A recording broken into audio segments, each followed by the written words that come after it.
Now, please provide a warm welcome to Pulitzer Prize-winning author, Dr. Viet Thanh Nguyen, and filmmaker, Eric Nazarian.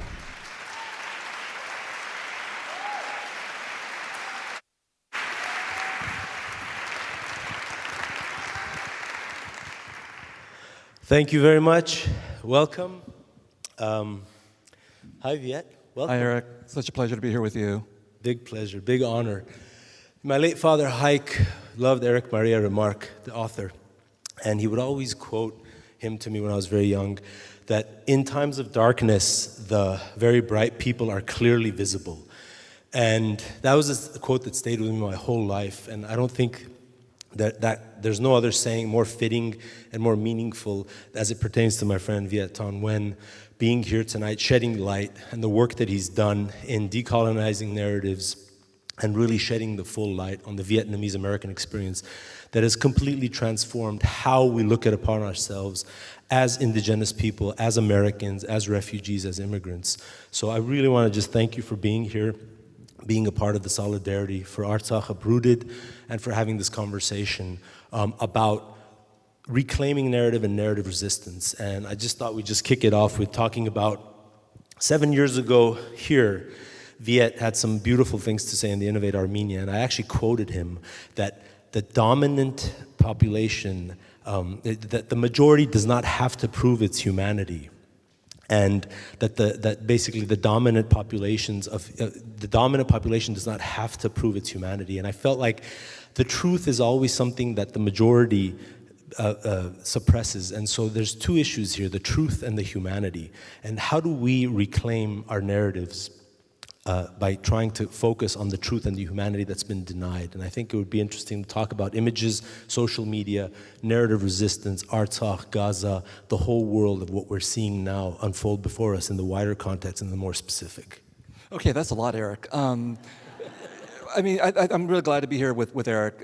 He and I share a passion for storytelling, for solidarity, for politics, and for decolonization as a larger term in which I think we're all engaged.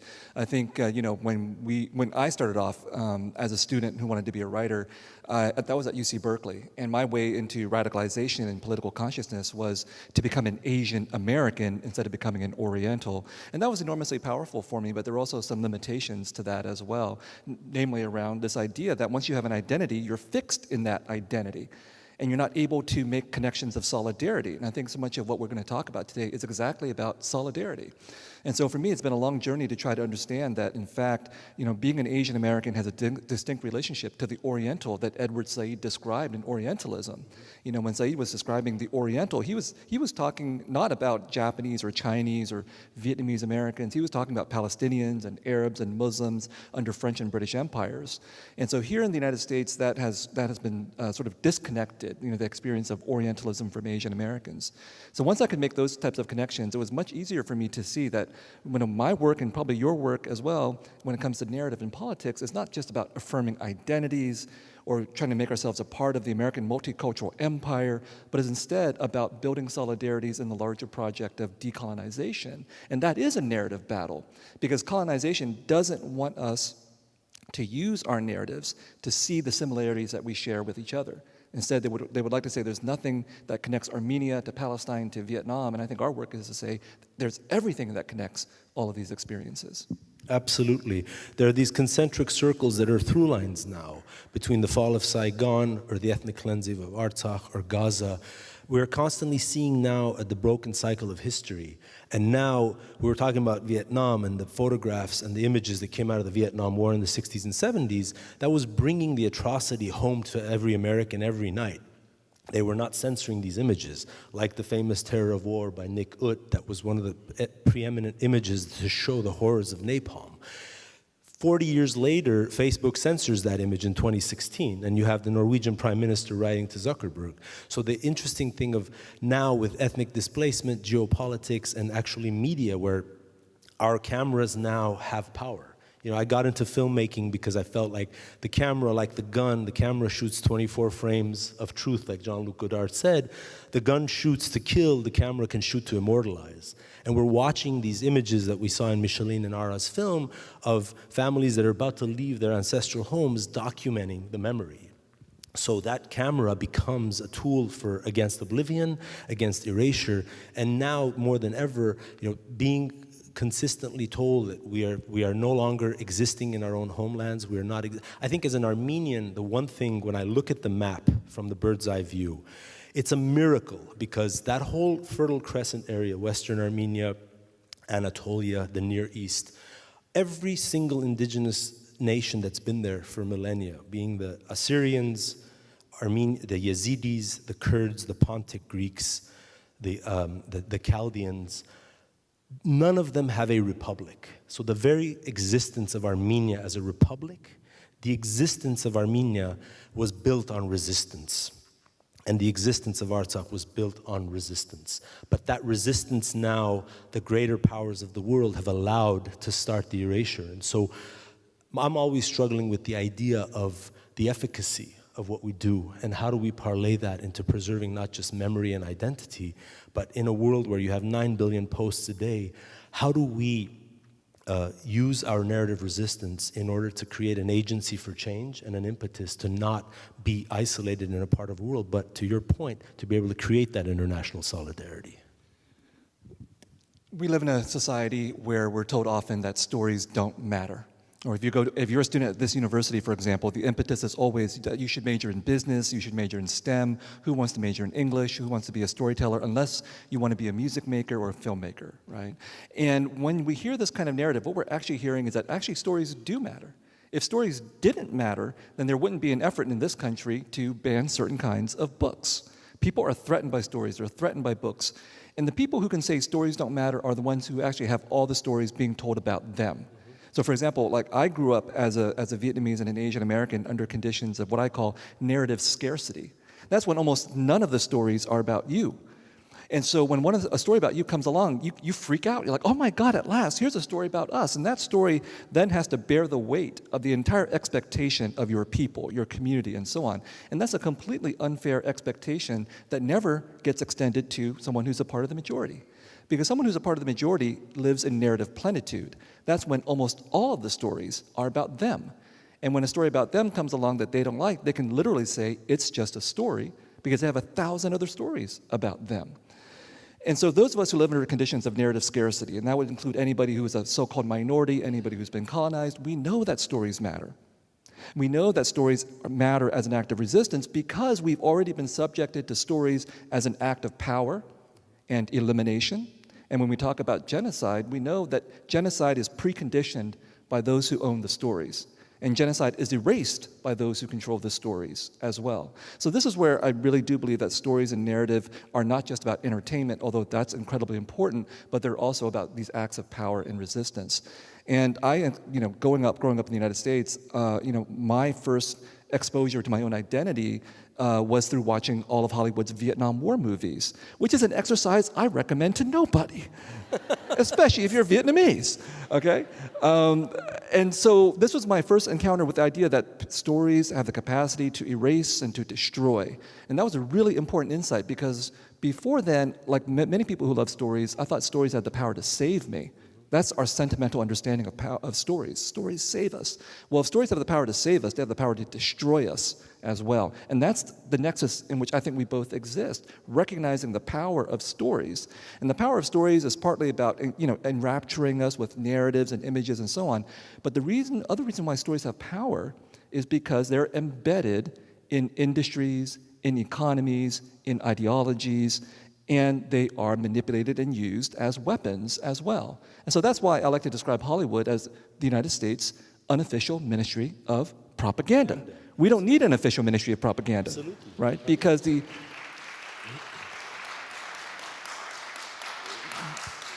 ideology of the military-industrial complex is something that Hollywood itself shares in. Hollywood does not need to be forced to use as narratives to further propagate American interests, it is an expression of American interests. And you and I, we're doing our best in our own, highly circumscribed, marginal ways to try to resist that kind of a power because we know the power that is there in stories.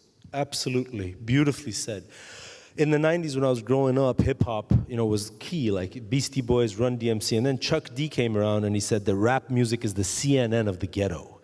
And it was like, back then, the Francis Bacon wisdom was knowledge is power. But right now, there is no knowledge is power anymore. Narrative is power. We all see that he who controls the narrative, and yes, they are the he's, they ultimately, this is the biggest war we're waging for civilization, is not for oil, is not for water, it's for people's attention spans and how to manipulate. And if narrative is now the power, then fiction and not religion is the opiate of the masses. There's nothing more dangerous in this world than the fictions that the governments feed, the governments that have the power to monopolize, that have the power to create hegemony, that have the power to change hearts and minds into war machines. And that's what this civilization has become. And we're facing an unprecedented era now of impunity and unaccountability. With Artsakh, with Sudan, with Congo, with Gaza, the list goes on and on and on. So the storyteller, just like in April 24th, if they want to murder a nation, you start with culture, you start with the storytellers. April 24th was the murder of the thinkers, the writers, the poets, the artists that kicked off the Armenian genocide. And so the tragedy of the Armenian people is that, like William Saroyan famously said, the Armenians whose literature goes unread. And I feel like the time has come, high time has come, to change that narrative, to make those narratives read, because narrative agency and narrative resistance is the only way you turn that page. I love this man for his humanity, but he has destroyed all the films I watched growing up, The Deer Hunter, Born on the 4th of July, Platoon. I can no longer watch these movies because of the agency and the reclamation of the narratives of the Vietnamese people, who I admire dearly, and I find so much solidarity with the Armenians. That's the power of what literature can do. Just like with the Dodger Stadium and Chavez Ravine, we're watching this monumental multi-billion-dollar empire that's built on 3 buried villages of people whose lives were wrecked. So I feel like when we see the type of power that the people on the street get up, stand up, like Bob Marley said, and actually take pen to paper image, there's nothing more profound. Why do you think they're killing more journalists this year than any time before in the history of this past century alone? So what we do is dangerous, it's necessary. And the most important thing that I think our people have to realize is now more than ever, really, really manifesting and in narrative and finding that narrative capacity building is what we need. One last example I'll give, which was I was fascinated by, since 9/11, after Iran joined the axis of evil, the entire world was arrows on Iran. But the one industry that completely derailed that was the film industry of Iran. Dariush Merjoui, Abbas Kiarostami, Mohsen Makhmalbaf, they were making these films that were winning Palme d'Ors and Berlinales, and they were exporting the entire culture of Iran for movies that cost the price of a Hollywood craft service table. They were able to export these films to 200 countries and show the humanity on the street of the people. And they had no agenda other than to show the humanity. And I feel like this is what Vietnam did, what the great films of the 90s did in Vietnam, and showing that identity, is that narrative matters because narrative is dangerous. I go back to that Saroyan quote about the literature being unread. It reminds me of what Arundhati Roy also said, which is, there's no such thing as the voiceless. There's only the deliberately silenced or the preferably unheard. It's a really important set of distinctions. Because Armenians have been writing, Vietnamese people have been writing. I'm sure the Armenian community is a very loud community. The Vietnamese people, really loud, okay? So we're not voiceless, we're silenced. And because if you go into the Vietnamese community, for example, there's tons of stories being told, there's all these kinds of things that are happening in the Vietnamese language and so on. But no one wants to hear those types of things outside of the Vietnamese community. And so when you recognize that there's only the deliberately silenced and the preferably unheard, what you recognize is that when it comes to narrative and storytelling, 2 things have to happen.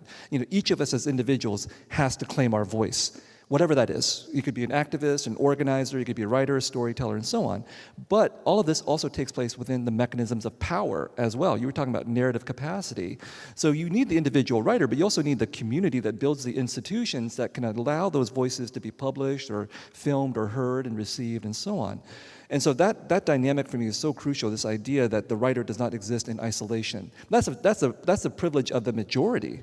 If you think that you're a writer who works purely in isolation, you've forgotten about the fact that you are part of a majority that allows you access to things like Hollywood or the publishing industry and so on. Things that if you're Armenian or Vietnamese or some kind of so-called minority, you can't take that for granted.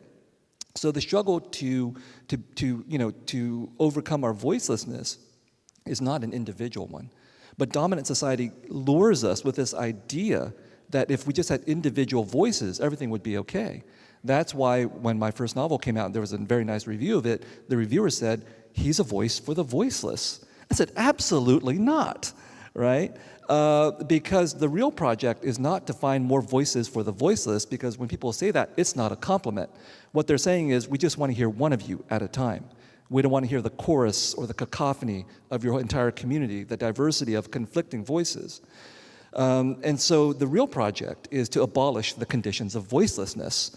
Now that idea of abolition is much more important to me, because to abolish the conditions of voicelessness would require us to figure out how are people silenced, and what kinds of institutions and what kinds of communities and what kinds of mechanisms of power would we need to make sure that everybody's voices are heard and propagated. So that's the real project I think that both of us are engaged in, certainly finding the authenticity of our individual voices in our work, but also to be engaged in these community building, solidarity building efforts at abolishing the conditions of voicelessness. Absolutely, absolutely. Because I think ultimately the moral of the story is this diaspora has built and fortified itself in the last generation and a half.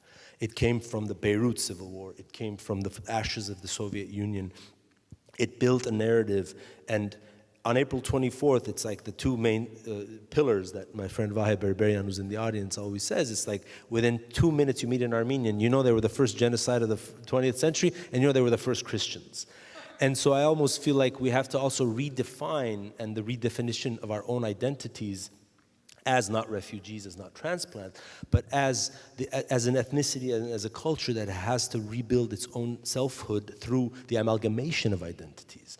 You know, I was in Mongolia twice, Inner Mongolia in the early 2010s, and I'd gone on the project for Genghis Khan and Kublai Khan. I'm writing about the Silk Road, and these Mongolian scholars were saying histories that I'd never even heard, that the Armenians wrote the Mongol histories.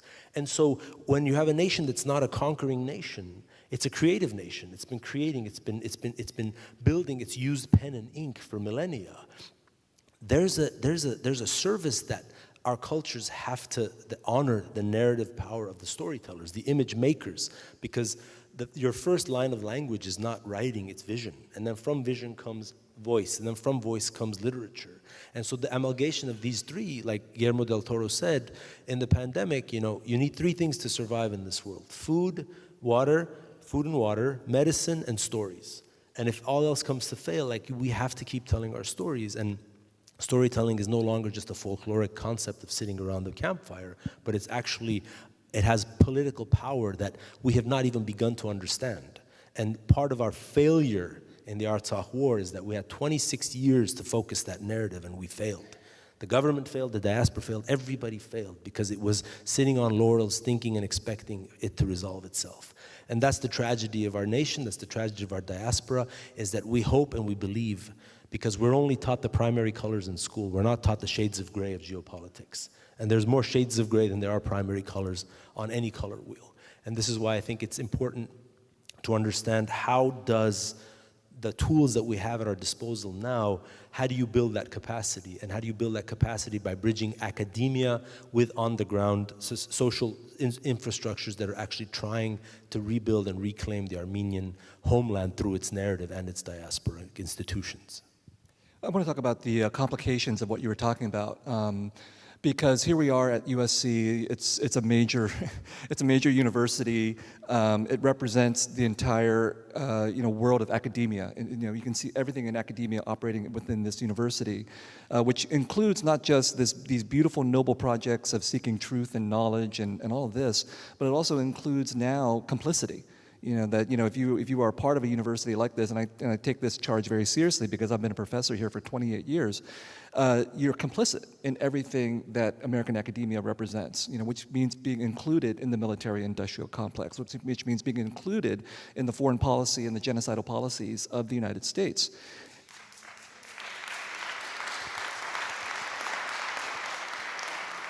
So that's one problem if you happen to be a student or a faculty member or a professor here. But here's another problem, which is if you're Armenian and you're here partly at least because of the history of genocide that has created the diaspora, or if you're Vietnamese and you're here partly because of the history of the American war in Vietnam or French colonization that has produced the refugee population in the United States, you've been fleeing from genocide. You've been fleeing from horrifying wars. And then you end up in the United States, and many of us have become citizens or residents and homeowners. We've become a part of the United States, a part of a country that is responsible for another genocide that's taking place now. How do we confront that complicity?